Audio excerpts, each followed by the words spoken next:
était d'un effet éblouissant. Les bouleaux s'inclinaient mollement au souffle du vent.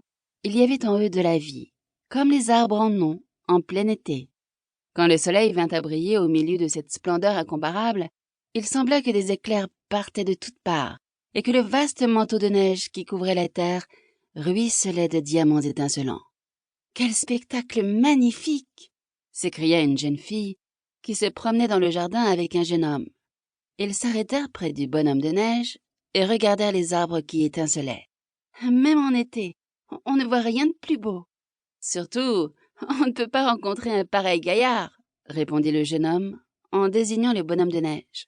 « Il est parfait. »« Qui était-ce » demanda le bonhomme de neige au chien de garde. « Toi qui es depuis si longtemps dans la cour, tu dois certainement les connaître. »« Naturellement, » dit le chien. « Elle m'a si souvent caressé, et lui m'a donné tant d'os à ronger.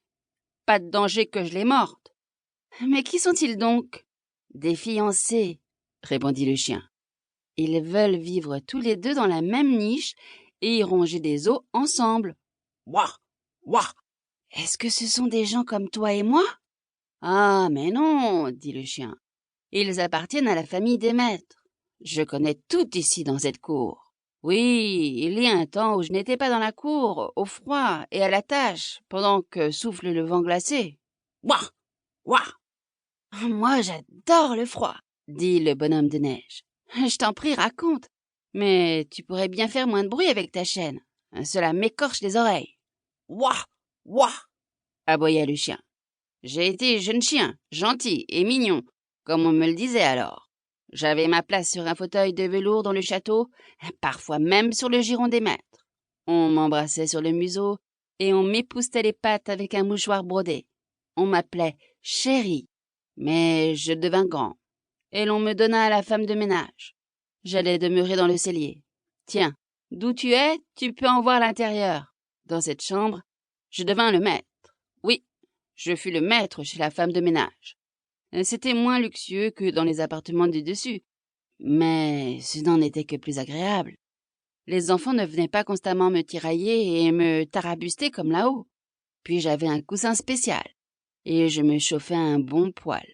La plus belle invention de notre siècle, tu peux m'en croire. Je me glissais dessous, et l'on ne me voyait plus. Tiens, j'en rêve encore. « Est-ce donc quelque chose de si beau qu'un poêle ?»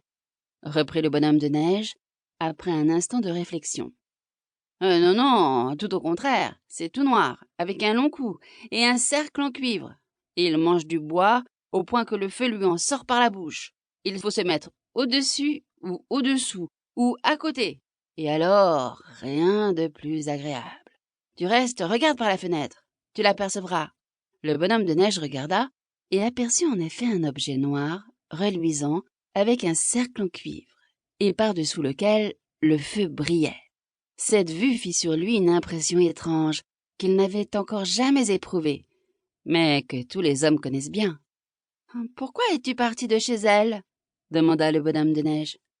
Il disait « elle », car pour lui un être si aimable devait être du sexe féminin.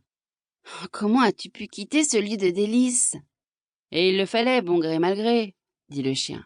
« On me jeta dehors et on me mit à la tâche, parce qu'un jour je mordis à la jambe le plus jeune des fils de la maison, qui venait de me prendre un os. Les maîtres furent très irrités, et l'on m'envoya ici à la tâche. Tu vois, avec le temps, j'y ai perdu ma voix.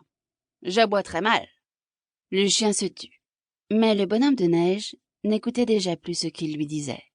Il continuait à regarder chez la femme de ménage, où le poêle était posé. « Tout mon être en craque d'envie, » disait-il. « Si je pouvais entrer... » Sois bien innocent tout de même.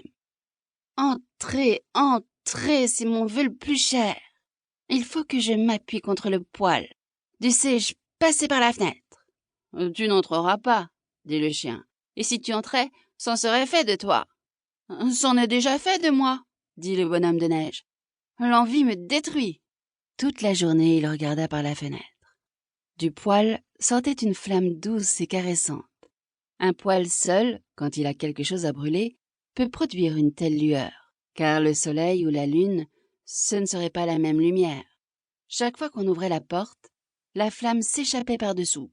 La blanche poitrine du bonhomme de neige